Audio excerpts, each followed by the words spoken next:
Boa noite a todos, sejam muito bem-vindos a esse canal e,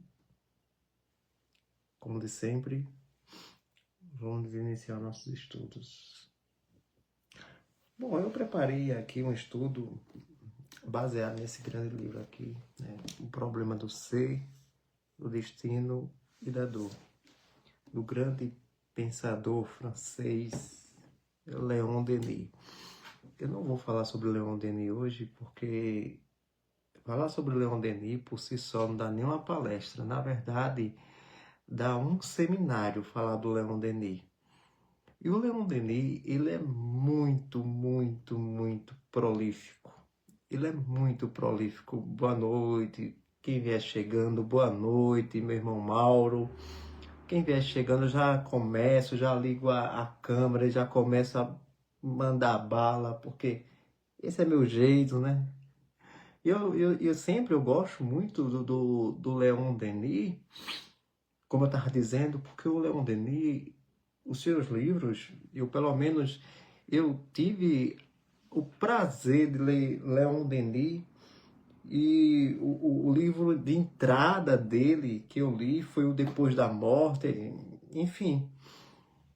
E quando eu li o Depois da Morte, eu percebi que eu estava diante de uma inteligência muito avançada, uma inteligência analítica, uma inteligência aguda.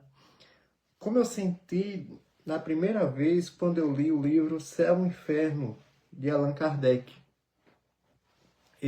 O meu primeiro livro de entrada no Espiritismo foi o livro Céu e Inferno de Allan Kardec, e eu fiquei impactado, porque eu não conhecia nada de Espiritismo. Eu não sabia de nada. Boa noite, irmã Sueli, obrigado pelo convite, obrigado por estar aqui hoje com vocês. Podem interagir comigo aí nos comentários de vocês, podem fazer pergunta. Eu gosto de deixar o meu público muito bem à vontade. Então eu estava dizendo que a minha porta de entrada foi o Céu e o Inferno de Allan Kardec. Eu vou pedir desculpas aqui pelo barulho, enfim, mas vamos continuar. E hoje eu trouxe para as nossas reflexões o capítulo 3 dessa obra magistral, que já é poética no livro, no título, O Problema do Ser, do Destino e da Dor. Quando a gente pega esse livro pela primeira vez, a gente pensa assim, não, o problema do destino já está certo. Porque todos nós, independentemente de cor, religião, raça, do país onde nascemos, nós já temos um destino certo desde o momento que nós nascemos. Porque a ciência natural diz que o normal é você nascer, crescer, reproduzir, envelhecer e morrer. E aí todo cidadão está com esse destino traçado.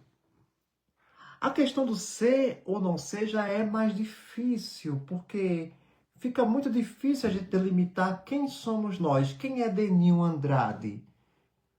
Será que se eu mudar meu nome para Adenilson, que é meu nome que está lá no RG, será que muda alguma coisa na minha personalidade, na minha forma de ver o mundo, de acreditar?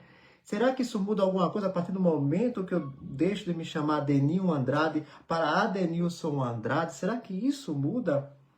Será que o fato de eu dizer assim, eu sou pernambucano, nascido em Bom Jardim, Pernambuco, será que isso diz alguma coisa sobre mim? E quando a gente para refletir sobre essas coisas, a gente diz assim, não, o lugar que eu nasci, a língua que eu falo, o sotaque que eu falo, o nome que eu falo, isso ainda não me define. Ainda a questão do ser e do não ser não está resolvida. A questão da dor, que é tratada com as religiões tradicionais como um instrumento de punição, como um instrumento de purgação pelos nossos pecados diante da divindade, uma divindade há muito ultrapassada, uma figura ilustrativa de divindade que servia muito bem para os propósitos da Idade Média, mas que não serve mais ao pensamento contemporâneo, isso cai por terra. Porque nós aprendemos que se a dor ela não é um instrumento de punição, e se ela é destinada a todas as pessoas, então como compreender esse lado de que nós todos passamos pela dor? Não necessariamente pelo sofrimento, porque sofrer é uma opção. Ficar doente isso é uma condição da natureza humana. E aí, como bom estoico, como nós somos, que abraçamos o cristianismo, que abraça essas correntes filosóficas do estoicismo, como também do cinismo também, e a gente começa a se perguntar, certo, mas quem sou eu? O meu destino? E a dor para que serve? E Leon Denis, ele nessa obra magistral, ele se propõe a repensar sobre essas coisas. No capítulo 1, antes de eu chegar na evolução do capítulo 2, que é o que eu quero falar com mais detalhes hoje para a gente aqui, o critério da doutrina dos espíritos, no capítulo 1 dessa obra magistral, porque antes de eu chegar no capítulo 2, eu preciso passear um pouco pelo capítulo 1. No capítulo 1 nós temos a evolução do pensamento. Então, Leon Denis, ele chega a uma conclusão que filósofos antes dele já haviam chegado. O grande René Descartes, ele já tinha chegado a essa conclusão. E qual é a conclusão que Leon Denis chega? Ele chega à seguinte conclusão, que o homem pensa. Ora, um outro filósofo francês já havia chegado a essa mesma conclusão. Eu existo porque eu sou um ser pensante. Na verdade, a sequência certa de pensamento é essa. Penso, logo existo. Duvido, logo existo. Porque para René Descartes, a essência de todas as coisas reside na dúvida. Porque René Descartes, ele diz que nós podemos duvidar de toda e qualquer coisa, mas a partir do momento que eu duvido é porque eu penso. E se eu penso, eu existo. Mas o que é existir? Essa pergunta que ainda ecoaria por pelo menos mais alguns decênios adiante, seria respondida a partir da segunda metade do século XIX por um francês, professor, que ao estabelecer contato com o fenômeno das mesas girantes, conseguiu, a partir do contato com os espíritos superiores, responder essa pergunta. Quem somos nós? Sim, somos seres pensantes, mas de onde vem o pensamento? Será que o pensamento é apenas o efeito de algumas reações químicas que acontecem dentro do nosso cérebro? E quando a gente começa a pensar isso, a gente se começa a pensar que isso é um pensamento muito limitado. Porque, ora, vejamos, se eu digo não, o pensamento ele é a consequência de reações químicas que acontecem dentro do nosso pensamento, dentro da nossa caixa craniana. Certo? Então, por que uns são tão geniais em diferentes áreas do conhecimento, na música, nas artes, no pensar, no agir, nas teorias? Porque alguns conseguem revolucionar o pensamento, revolucionar a história da humanidade, revolucionar o pensamento crítico, a física, como foi o caso de Albert Einstein e também Isaac Newton e tantos outros, e outros não conseguem. Não conseguem simplesmente ter pensamentos mais simples, mais simplórios, porque há uns com tantos e outros com nada. Então, só esse pensamento muito simples, a gente já põe por terra de que o pensamento é por si só um monte de reações químicas que acontecem dentro do nosso cérebro. Não, isso é muito limitado. Então, quando é que chega a evolução desse pensamento?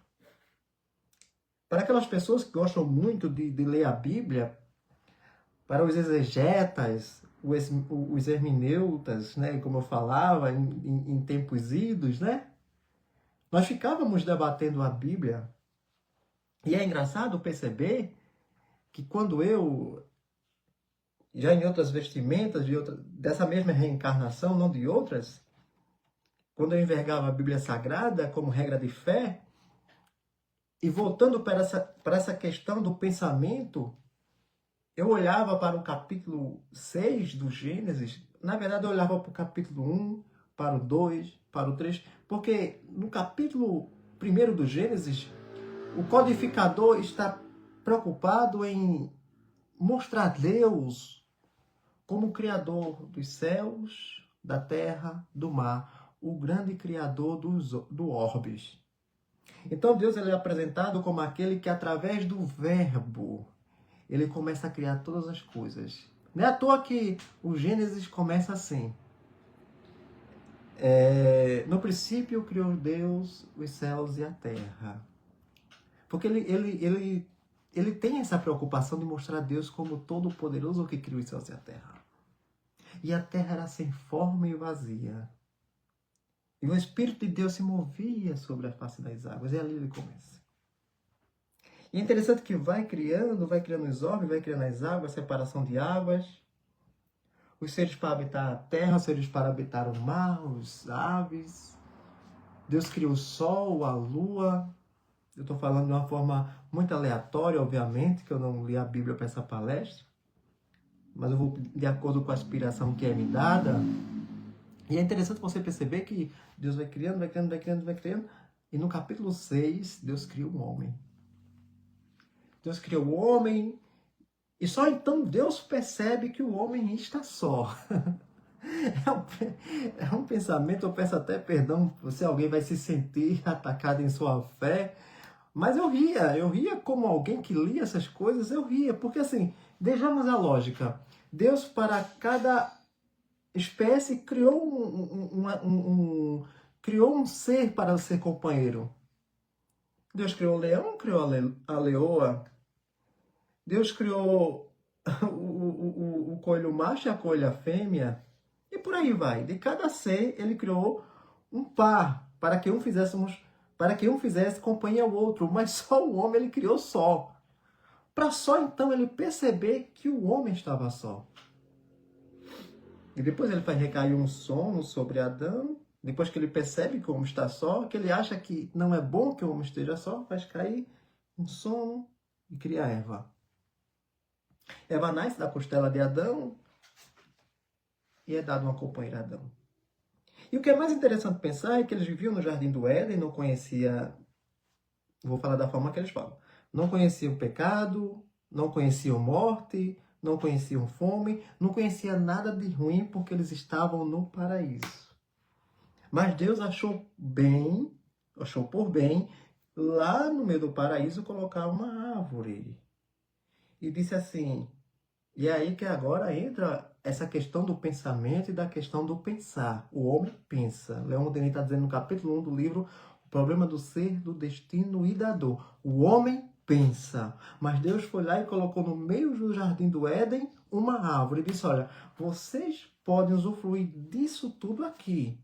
Vocês podem nadar no rio, podem comer as árvores, podem se utilizar dos animais. Vocês são felizes, vocês são plenos, vocês não precisam de nada. Eu, todas as tardes, venho visitar vocês. Porém, dessa árvore aqui, dessa única árvore aqui, vocês não podem tocar no fruto dessa árvore. Porque no dia que você tocar nessa árvore, no fruto dessa árvore, vocês vão morrer. E a Bíblia diz, ali pelo capítulo 6, 5, 6, que o diabo se transformou em serpente, entrou no paraíso e foi conversar com o ser mais frágil que existia naquela relação entre Adão e Eva, que era Eva. Entre aspas, ser mais frágil entre aspas. E disse, por que você não come dessa árvore? Porque Deus disse, responde Eva a serpente, que no dia que a gente comer, a gente morre. Não, isso é uma mentira, isso é um engodo. O Criador não quer que vocês comam dessa árvore porque ele sabe que no dia que vocês comerem, vocês serão iguais a ele. E Eva cai nessa conversa, vai lá e come da árvore. Depois ela vê o erro que ela comete porque desobedeceu a Deus, sabendo da punição que viria, convence Adão para comer do fruto da mesma árvore e se tornar tão ignominioso quanto ela. A língua agora travou, viu? Mas tão pecador quanto ela. Tão imundo quanto ela. Assim interpretam as pessoas. E Deus vem, vê aquele jardim, não encontra ninguém, obviamente, e pergunta: Adão, onde estás? Senhor, estou nu. Mas Adão, quem disse que você está nu? E aí começa: ah, Senhor, a mulher que tu me destes. E Deus vai para a mulher. Estou resumindo. Obviamente, vai para a mulher e diz: mas Eva, cadê você, Eva? Ah, Senhor, a serpente me enganou. Sempre eu passando a... Pronto, voltei. Coisa que é tão atual nos dias de hoje. A gente está sempre colocando nos outros a nossa culpa. Mas eu, quando olho para esse recorte da Bíblia Sagrada, dessa grande parábola do Éden, como eu gosto de chamar, e eu vejo como parábola, eu vejo como o nascer do pensamento. O nascer do pensamento crítico. O que eu vejo nessa passagem, nesse recorte do Éden, e isso eu sempre falei muito abertamente, é que Deus deu a capacidade do ser humano pensar. Ora, e Leon Denis, ele vem dizer que a nossa grande amiga na quebra das coisas que nos prendem é a nossa capacidade de refletir acerca de nossos próprios atos. A doutrina dos Espíritos, ela nos trouxe essa bem-aventurança de nos apresentar quem nós somos, de onde viemos, quem somos e, além disso, para onde vamos. Então, como primeira consequência desse pensamento, nós temos o seguinte: nós somos seres imortais diante da criação. Nós somos seres que como a criação, nós também evoluímos, porque a criação também ela evolui a todo momento. Ora, se a criação ela evolui, nós evoluímos, isso quer dizer que todos nós estamos em constante mudança. Ora, se nós estamos em constante mudança, então qual é a lei? A lei é do progresso, conforme nos disse os benfeitores espirituais no Livro dos Espíritos. Ora, mas se nós somos seres espirituais, se nós evoluímos junto com a criação, se nós temos o mesmo dinamismo que o universo tem, se nós não somos seres estáveis, então logo, como ter tanta certeza disso? O que é que faz o Espiritismo ter tanta certeza daquilo que nós professamos? Porque, ora, como Leon Denis bem aponta no livro 2, o critério da doutrina dos espíritos do livro O Problema do Ser, do Destino e da Dor, nós temos que ter um método. E o primeiro método que nós temos é o método da comunicação espírita. É o método da comunicação dos espíritos. Então, pela primeira vez, nós temos uma filosofia que não é fruto de apenas um ser humano só.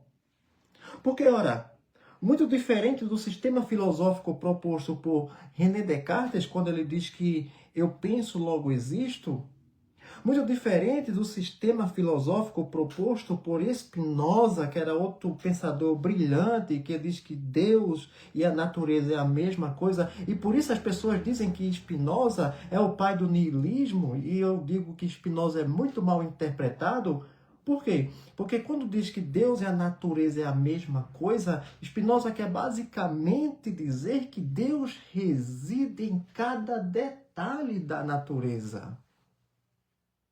E isso está em conformidade quando Deus ele se apresenta a Moisés na sarça ardente e Moisés pergunta: quem és, Senhor? E ele diz: eu sou. Mas ele não diz: eu sou um homem, eu sou uma mulher, eu sou... Não, eu sou. Então nós temos nessa resposta de Deus e na resposta de Spinoza a representação do divino em todas as mais diferentes conotações e colorações. Mas a doutrina espírita ainda é superior ao tema proposto por Spinoza. É superior ao que é proposto por Platão, por Sócrates, por Aristóteles. Mas o que faz Leon Denis, no capítulo 2 da doutrina dos espíritos, do critério da doutrina dos espíritos, ter tanta certeza disso? Porque, ora, vamos raciocinar direitinho. O critério da doutrina espírita é do método, comunicação com os seres espirituais. Mas quem são os seres espirituais? Ora, nós espíritas sabemos que os seres espirituais são as almas dos desencarnados. E uma vez sendo a alma dos desencarnados, esses mesmos desencarnados que um dia estiveram por aqui na Terra, passando pelas mesmas dores que nós passamos, pelas mesmas alegrias que nós passamos, pelas mesmas dificuldades que nós temos, sentindo a vida nas mais diferentes conotações. Esses espíritos diversos se reúnem e trazem para Kardec, no século XIX, a mensagem do Espiritismo. E isso é muito lindo. Isso é muito bonito, porque pela primeira vez nós temos um sistema filosófico que é baseado não em um, mas em vários espíritos. Isso nós temos a dinâmica do método. Porque Leon Denis vai dizer que o sistema espírita não é e nem pode ser engessado a partir do momento que ele é filosofia. E a filosofia não é engessada. E o próprio Leon Denis defende esse ponto de vista quando ele nos mostra o dinamismo dessa doutrina. Costumo dizer que tem coisas que foram abordadas no Livro dos Espíritos que hoje certamente não seria tema do mestre Kardec. Por exemplo, quando ele perguntou sobre o duelo. Quando você lê livros como A Montanha Mágica, de Thomas Mann, lê Dostoiévski, você vai ver que na Europa do século XIX era muito normal as pessoas se duelarem, irem a um duelo em um campo aberto. Tem até um matemático brilhante, Évariste Galois, que morreu aos 19 anos no campo de batalha porque ele foi desafiado para um duelo, porque era uma das formas que se tinha na época das pessoas resolverem suas pendências. E Allan Kardec vai perguntar se aquilo estava de acordo com a vontade dos espíritos. Está lá no Livro dos Espíritos. E uma vez eu fiquei me perguntando, certamente hoje em dia, na sociedade francesa que tem hoje, na sociedade que nós temos hoje, eu tenho certeza que o grande codificador não iria mais fazer essas perguntas. Por quê? Porque isso mostra o dinamismo da doutrina espírita. Então, querer criar dogmas dentro da doutrina, na minha forma de pensar e de raciocinar, é algo que vai de encontro ao pensamento de Leon Denis. Aliás, Leon Denis ele defende também no capítulo 2 do Critério dos Espíritos, no capítulo 1 e no capítulo 2 do livro O Problema do Ser, do Destino e da Dor, ele vai defender que qualquer dogma, que o mal da igreja foi sempre engessar os seus ensinamentos. E por conta disso, a igreja vai empurrar muitos para o tribunal do Santo Ofício e para a triste execução. Ora, por que o Espiritismo nasce no século XIX? Porque ele, se tivesse nascido pelo menos 400 anos antes, ele teria sido absolvido pelos ensinamentos e pela perseguição da igreja. Mas ele nasce exatamente no século XIX, onde os homens tinham mais liberdade para pensar e expressar os seus pensamentos. E isso é lindo, isso não invalida a doutrina, pelo contrário, isso a torna mais sublime.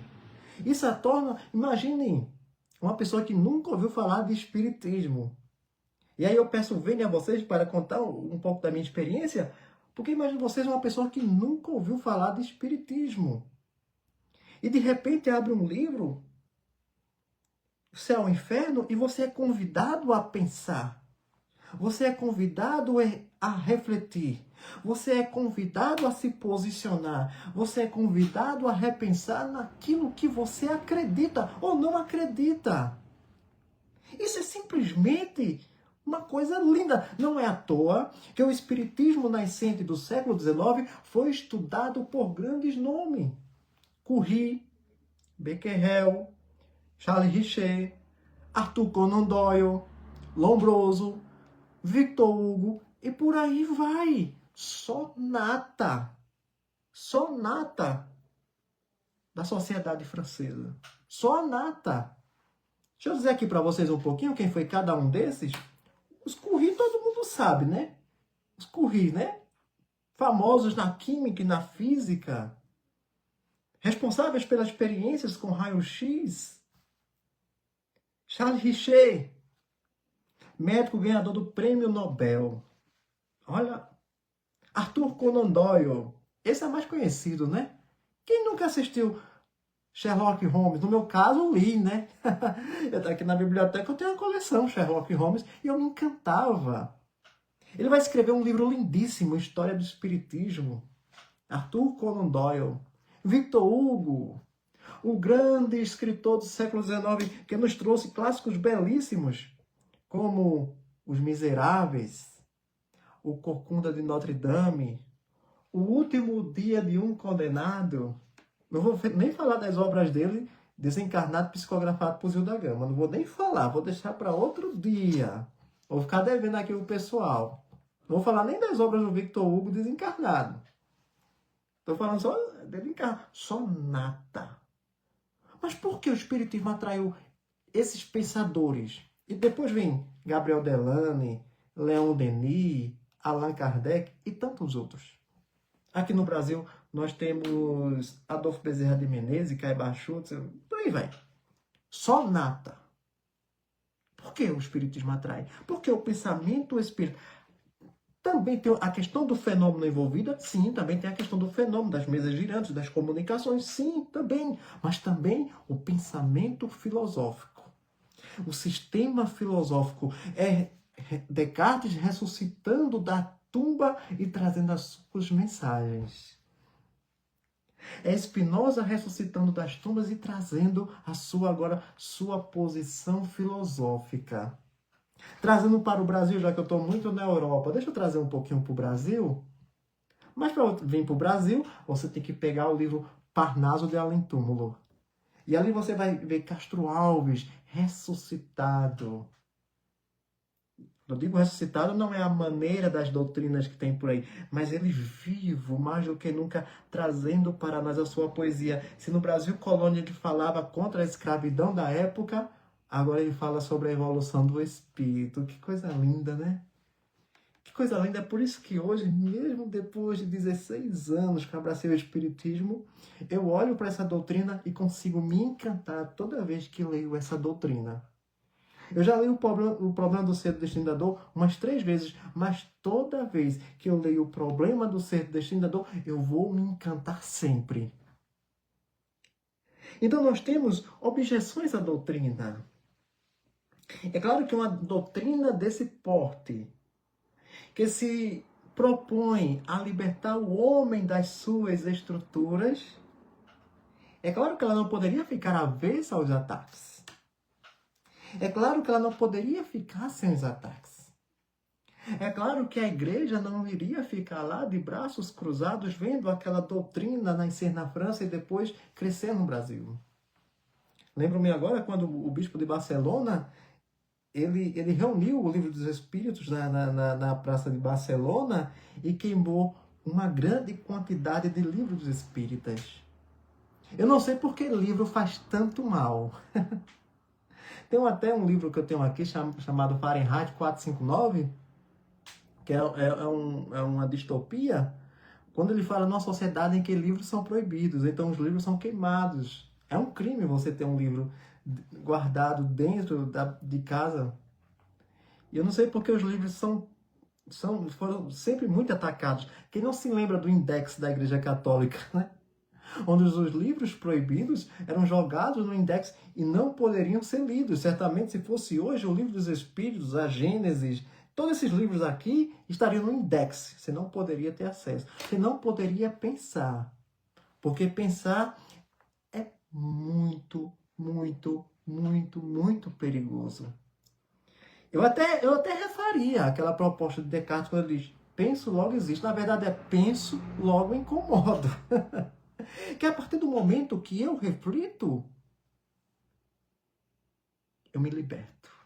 A partir do momento que eu quero entender o porquê da vida, que é o livro lindíssimo do Leon, a partir do momento que eu me conheço,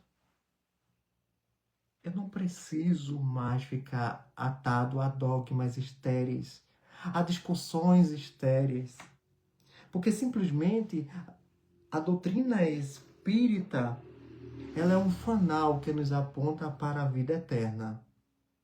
A doutrina espírita é uma luz que nos aponta o caminho.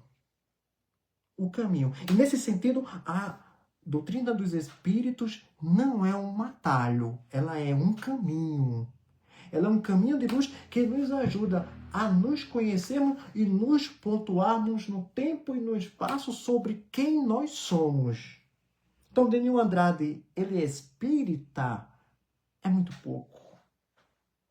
É muito pouco para eu auto me definir, para eu auto me conhecer. Lembro-me agora quando o apóstolo dos gentios estava preso dentro da prisão e ele escrevendo a seu filho Timóteo, ele sabendo já do seu destino cruel, ele vai dizer para Timóteo: tem cuidado de ti mesmo.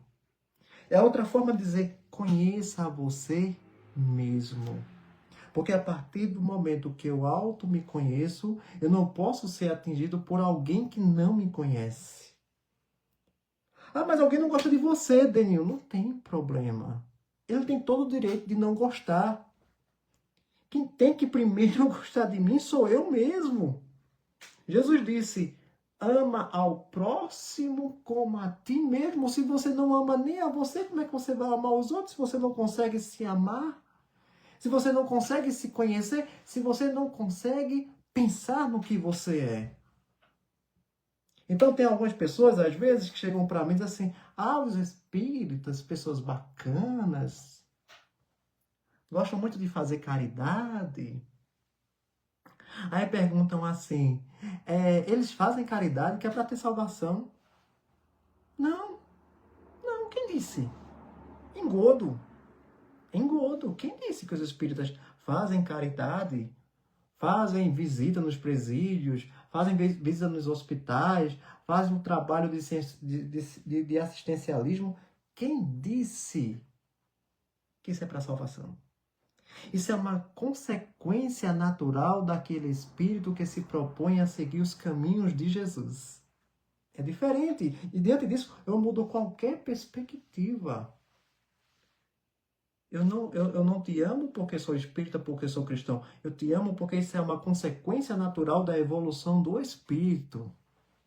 E isso independe da religião que eu professo. Isso não está em função do lugar que eu nasço, da educação religiosa que eu recebo. Isso é uma consequência do meu entendimento do que o outro ele é igual a mim. Isso é uma consequência direta de que o outro, ele precisa também crescer, que ele precisa também evoluir de forma plena. Por quê? Porque quando nós falamos de evolução, nós estamos falando de uma evolução integral. Não adianta nada você crescer em inteligência e esquecer o moral. Não adianta nada eu pregar a paz e achar que está tudo certo, os países se armarem com bombas nucleares e achar que está tudo certo. Não! Isso é incompatível. Como é que eu quero destruir o nosso único lar aqui nesse plano terrestre, nessa casa de oportunidade chamada Terra? Stephen Hawking dizia: antes que o homem atinja outros mundos, eu vou pegar agora a perna que está recente, que o homem deu uma volta à Lua e isso viralizou. Mas Stephen Hawking, o grande pensador, o grande físico teórico, ele dizia: antes que o homem atinja outros planetas, ele próprio se destruirá. Porque, imagine só. Olha que contraditório. Agora, para dar uma volta à Lua, foi o maior voê de tecnologia e tudo. Parece uma coisa simples e é. Para chegar à Lua foi mais de 50 anos de pesquisa desde a última missão Apollo. Mas nós temos tecnologia suficiente para destruir o nosso planeta não sei quantas vezes. E tem gente que acha, não, mas é normal, cada país tem que ser... Porque cada país tem que ter sua arma atômica para poder conversar de igual para igual. Não, a pessoa se desenvolveu intelectualmente, mas não se desenvolveu ainda moralmente, porque ela não consegue perceber no outro um sentimento de empatia. Por que vocês espíritas, outra pergunta que me fazem, por que vocês espíritas não saem para converter, aliás, converter? Por que vocês espíritas não saem nas ruas para converter ninguém? Vocês ficam só lá no cantinho de vocês acham que as pessoas vão querer chegar lá sem vocês se divulgarem? Eu digo, meu irmão, essa é uma boa pergunta. É que a partir do momento que eu quero converter o outro, já é uma forma de colonizar o outro. Eu estou tirando a oportunidade dele pensar e eu estou defendendo desde o início dessa minha fala a tua oportunidade de pensar. Então, como é que eu vou chegar? Eu vou querer te convencer de algo que você não acredita. Espiritismo é uma doutrina que não te apresenta um salvador, não te apresenta um código de leis, dizendo que isso ou aquilo é pecado. O Espiritismo te apresenta uma filosofia libertadora. Espiritismo é uma doutrina de luz. Espiritismo também, eu falei de grandes nomes da nata do espírita, mas também o conhecimento espírita, outra coisa importante também, ele é muito acessível às camadas mais populares. O conhecimento espírita, ele também é acessível às pessoas que não tiveram a oportunidade de graduar-se. O conhecimento espírita, ele é acessível a qualquer um. Basta querer. Ora, porque quem de nós não conhecemos alguém que já travou contato com o espiritual? Quem de nós nunca travou conhecimento com alguém que já teve a oportunidade de conhecer fenômenos espirituais? Fenômenos que as outras crenças, as outras filosofias não explicam. O Espiritismo explica. É claro que o Espiritismo é muito popularizado pela questão de comunicação espiritual. E quando a gente olha para isso, a gente toma isso mais pelo lado da subjetividade, porque cada um de nós, e eu me coloco nesse grupo, muitas das vezes queremos chegar aos centros espíritas para termos mensagens dos nossos entes desencarnados, e num estudo como esse, tem 3 pessoas agora ao vivo me assistindo. Mas se eu estivesse aqui psicografando, talvez aqui tivesse aqui agora umas 300 pessoas online, dependendo de quantos seguidores tiver a pessoa no Instagram. Mas é bom a gente pensar o seguinte: o conhecimento é como aquela semente das 10 parábolas de Jesus. O conhecimento é como uma semente que cai em solo fértil e dá frutos. A uma 10, a uma 100, a outra 1000. Eu escolhi o caminho do conhecimento. Eu escolhi o caminho que é o caminho do critério da doutrina dos espíritos. É sempre indagar, é sempre questionar. Mas quando eu faço isso, e isso aqui é um ponto importante, eu não faço porque eu quero ser melhor do que ninguém. Até porque quem tem que se melhorar aqui sou eu. O Espiritismo, ele coloca diante de você um espelho, mas esse espelho está diante de você. Esse espelho, ele só aponta uma imagem, uma única imagem, que é a nossa imagem. Então, quando eu leio o Livro dos Espíritos, eu percebo o quanto eu preciso melhorar. Então, diante dessa perspectiva, isso não me dá o direito de eu estar incomodado com a vida do outro. O que o outro faz é um problema exclusivamente dele. O que o outro faz, ele vai colher as consequências dos atos deles. Ele é senhor ou senhora das suas ações. Ora, quer dizer que se eu ver o meu irmão errando, não posso dar um conselho? Pode, claro que pode. É claro que claro que pode. Se eu ver um filho meu fazer uma coisa errada, é claro que eu posso chamar a atenção do meu filho. Mas eu não posso tomar as rédeas da vida dele. Até porque os meus filhos não é uma extensão do meu corpo. Eles pensam por si só, eles se raciocinam por si só, eles têm os seus gostos pessoais e esses gostos não estão relacionados aos meus gostos. Porque cada ser humano é único. Eu gosto de dizer o seguinte: Deus não criou o ser humano em série. Mas já imaginou se Deus tivesse criado o ser humano em série? 100 pessoas, vamos botar 1000, né?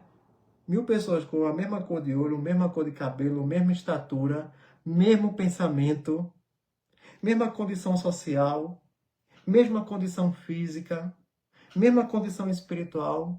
Não dá, né, para imaginar isso, né? Não dá, né?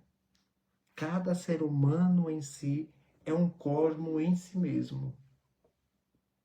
E isso é o que de mais há interessante na doutrina dos espíritos.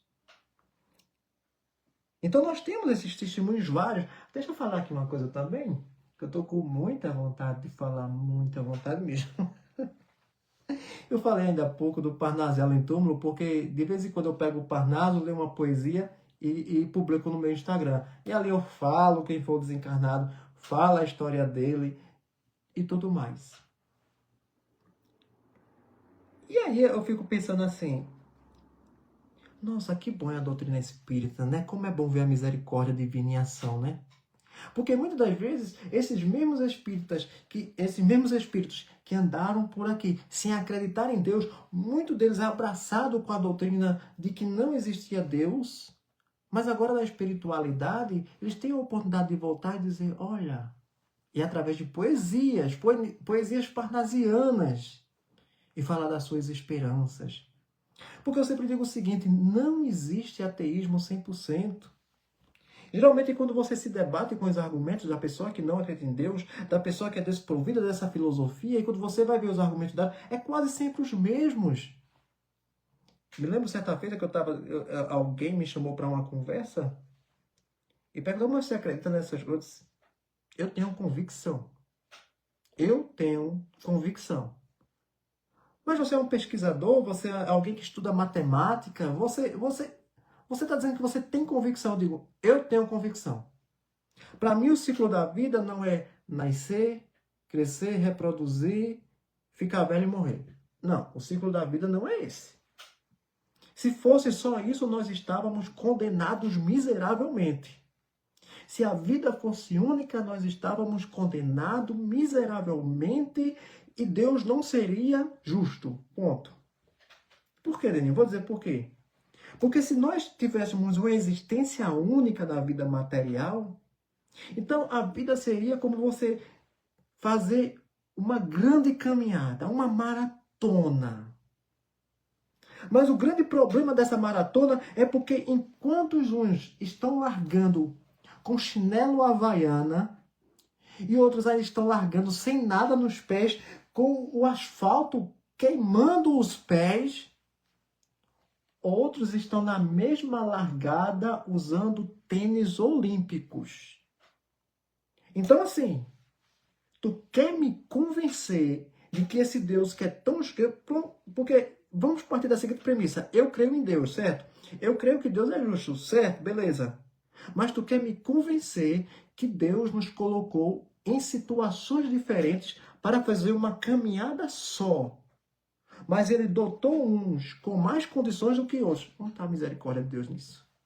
Onde está a justiça de Deus nisso, pelo amor de Deus? Então eu creio que, como está escrito no túmulo do professor Rivail, que é Allan Kardec, nascer, crescer, reproduzir, envelhecer, morrer, renascer. Renascer. E o próprio Castro Alves, no livro Parnaso de Além Túmulo, ele traz uma poesia lindíssima que fala acerca dessas nossas esperanças. Eu não estou com o livro Parnaso de Além Túmulo, nem vou me levantar. Mas é uma poesia lindíssima. O título dela, Marchemos. Lindíssima, que fala dessas nossas esperanças. É a alma humana se renovando através dos séculos. É a justiça de Deus sendo manifestada através dos séculos. Nasci nessa vida, pernambucano, brasileiro, falando em sotaque, professor de matemática. Mas o que eu fui na vida passada? Eu não sei. Mas eu sei que eu aprendi muito. Eu sei, não vou dizer aqui que devo muito, não. Nem vou dizer que se estou aqui falando com vocês é porque estou devendo muita espiritualidade. Não. Não. Que visão pessimista é essa da vida? Que visão péssima é essa que a pessoa tem da vida quando diz assim, não, eu estou aqui porque a misericórdia de Deus é grande, mas eu ainda tenho muito o que melhorar. Sim, eu tenho muito o que melhorar, mas muito já melhorei. Porque há 100 anos atrás, as pessoas estavam discutindo entre si quem era a raça ariana, a raça perfeita, essa raça era melhor, essa não é melhor, essa cor é melhor, aquela cor não é melhor. E hoje a gente percebe que essas discussões são discussões estéreis. Então qual é o critério da doutrina dos espíritos? É o do rigor, é do pensar com rigor, é do examinar, mas não perseguir. É de usar o critério avaliativo, mas não colocar os outros à prova. Perceba que o livro dos médiuns é um livro riquíssimo. Tem lá as comunicações falsas, comunicações verdadeiras, comunicações que faz jus àquele espírito, mas em nenhum momento o codificador mencionou o nome do médium, nem no livro dos espíritos. Em nenhum. Em nenhum. Porque não é o objetivo da doutrina espírita. O objetivo da doutrina primeiro é iluminar. O objetivo primeiro da doutrina é consolar. É você chegar para alguém que perdeu as esperanças, está prestes para desistir de tudo e você diz assim, mas você vai desistir de quê, jovem? Você vai desistir de quê? Da vida. Mas você é um ser espiritual. Você não vai conseguir destruir. Você não consegue destruir a sua individualidade. Você não consegue se destruir porque, na melhor das hipóteses, se você for um materialista, a matéria não se destrói. Espírito também não. Emoções não são destruídas. Por isso que nós temos que ter cuidado com o santuário dos nossos pensamentos. Nós temos que ter cuidado com o nosso homem integral. Nós temos que ter cuidado sempre em preservar o ensinamento de Jesus dentro dos nossos corações. Deixa eu ler aqui só um pedacinho para não dizer que eu não li nada desse livro aqui, desse livro gigante. Eu sempre digo, esse livro aqui, sabe, pessoal? Deixa eu dizer uma coisa para vocês. Nessa edição da FEB, ele só tem 374 páginas. Eu tô lendo pelo menos 2 capítulos por semana, divulgando no meu Instagram. Pelo menos 2. São vídeos muito caseiros, muito simples. Eu nem leio, eu só comento. Eu vou comentar daqui até sexta-feira o capítulo 3. Estou relendo essa obra. Esse livro ele só tem 374 páginas, mas é um livro gigante. É um livro de muita luz. Então ele diz assim: em tudo isso é preciso andar com cautela, a tudo aplicar contínuo e atento exame, precaver-se contra as fraudes conscientes ou inconscientes e ver se não há nas mensagens escritas um simples caso de automatismo. Para isso convém averiguar se as comunicações são, pela forma e pelo fundo, superiores às capacidades do médium. Que é que Leon Denis está dizendo assim: olha, se o critério é da comunicação dos espíritos, se nós temos certezas que são os espíritos que falam conosco, mas não é toda a comunicação que nós vamos publicar. Não é toda a comunicação que, se vier, a gente vai dar ouvido, vai dar o nosso parecer. E hoje o que é que a gente mais vê em rede social? Nossa, a gente hoje liga a rede social, o que tem de mensagem psicografada não é brincadeira. Desse e daquele artista, desse e daquele artista. Eu tenho ouvido um podcast que às vezes chegam até a mim, eu ouço com todo respeito, mas eu dou à pessoa o meu direito da dúvida.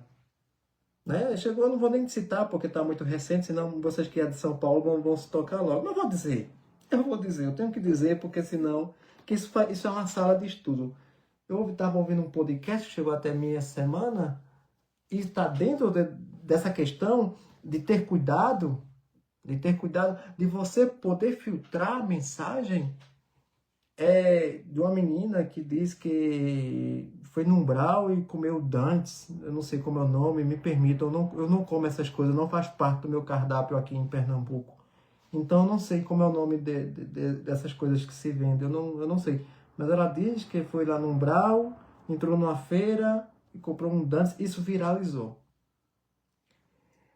E mandaram para mim, é claro, não repostei, só olhei, não repostei. Eu disse, primeiro, o que eu vou falar aqui é até onde eu sei, tá? Só tenho 15 anos de espiritismo. Então, quem discordar de mim também pode comentar aqui, não tem problema. É filosofia. Filosofia você pode discordar. Primeira coisa, na codificação não tem a palavra umbral, tá? Isso tem na série Nosso Lar de André Luiz. Ponto. Não tem a palavra umbral. Outra coisa é a pessoa dizer que comeu dano, dizer que comeu... Veja, o que é que isso traz de alimento para nosso espírito? A gente está se esquecendo de coisas simples. A gente está se esquecendo daquilo que alimenta o meu espírito. E o que é que alimenta o meu espírito? Se eu não gosto do Leon Denis, porque tem gente que não gosta e está tudo bem não gostar, então eu vou para Jesus. Então, se eu quero algo para a minha vida que deleita a minha vida, então, amai-vos uns aos outros como eu vos amei. Ah, mas isso não dá audiência, isso não dá seguidor na internet. Mas isso traz uma paz de espírito tão grande. Isso traz uma capacidade de consciência tranquila tão grande. E aí eu me remonto aos imortais, quando o grande professor Rivail perguntou aos imortais qual é a maneira mais eficaz de encontrar a felicidade, na questão 919 do Livro dos Espíritos. E os Espíritos vão dizer, recomendai-vos aquilo que dizia já um velho sábio, conhece a ti mesmo. E o que é conhecer a ti mesmo? Fazer o que eu fazia quando vivia aí na Terra. Que todo dia eu interrogava a minha consciência se não tinha obrado algo contra alguém que eu não queria que fizesse a mim mesmo. E ali ele começa aquela dissertação que é um bálsamo para o espírito. Todo dia você ouvir aquilo. Se você botar todo dia para ouvir aquilo, permita-me. Eu acho que a irmã Sueli nunca mais vai me convidar a partir de hoje. Não vou dizer. Se você ler aquilo todo dia, você vai olhar para esses podcasts e vai fazer que nem eu, vai ignorar, mas porque isso não traz, gente, não traz alimento para o espírito. Mas sim, mas quando eu abro o capítulo 13 da carta de Paulo aos 1 Coríntios, isso sim alimenta. Ainda que eu tivesse o dom de falar a língua dos homens e dos anjos, e não tivesse amor, eu nada seria. Ainda que eu tivesse o dom de profetizar, de levantar os mortos dos sepulcros, de ter o grande do verbo, de falar e aprender a atenção das pessoas, mas se isso eu não colocar em prática, eu não sou nada. E quero botar uma vírgula aqui, tá? Eu não estou depreciando a obra do Chico Xavier, até porque eu amo o Chico. Até porque eu já li todas as obras, as 13 obras que compõem Nosso Lar. Não estou discordando do grande mestre André Luiz, tá? O que mais eu gosto, e o livro que eu mais gosto se chama, é outro livro que para mim já é poesia na capa, Obreiros da Vida Eterna. Eu me lembro que quando eu peguei esse livro, caiu na minha mão, eu comecei a chorar só pela capa. Obreiros. Eu disse, que título lindo, né? Tem livros que por si só o título já é uma beleza. Obreiros da Vida Eterna. Disse, que coisa linda. Eu tenho que ler esse livro. E quando eu li aquele livro, a partir do capítulo 11, comecei a chorar rios quando eu vi o desencarne de Dimas. Rios! E até hoje, se eu chorar, quando eu leio lá, a partir do capítulo 11, eu vejo o desencarne daqueles irmãos, eu choro rios. E eu estou emocionado, só porque eu falei do desencarne de Dimas. Porque eu amo o André Luiz. Eu amo o Chico. Mas eu não posso deixar de falar que no Espiritismo nascente não existia a palavra umbral. Que Deus abençoe a todos. Que Deus nos abençoe sempre. Estarei sempre à disposição de vocês. Não abri com a prece, mas eu vou fechar com uma prece. Me resta apenas 1 minuto, mas eu quero agradecer demais pelo convite. Eu quero agradecer demais pela oportunidade de estar aqui falando com vocês. E eu quero agradecer a honra que vocês me deram de vocês me escutarem. Eu sei que essa palestra vai reverberar aí pelos grupos de vocês. Mas obrigado, Jesus, pela honra que o Senhor me deu de servir a cada um de vocês. Eu sou exatamente isso. Eu sou servo de cada um de vocês. E nesse sentido de servo, eu não sou maior do que ninguém. Pelo contrário, eu sou aqui para servir vocês mesmos. Então agradeço a Jesus, agradeço a Maria Santíssima pela oportunidade, agradeço pela chance de ter tido um dia bastante tranquilo. Obrigado, Senhor, por ter me concedido muita paz, a Legião de Maria, a oportunidade de estar aqui meditando acerca dessas palavras. Que o primeiro a aprender com elas, que seja a minha pessoa. Que o primeiro a aprender com cada palavra dessa seja o Deninho, Senhor. Obrigado pela vida de cada um desses teus servos, que de forma tão amorosa se dispôs a me escutar. Que o Senhor nos abençoe e nos conceda uma boa noite na santa paz de Jesus. Meus irmãos, boa noite a todos. Fiquem com Deus e até a próxima. Eu espero que a próxima esteja bem próxima. Fiquem com Deus. Tchau.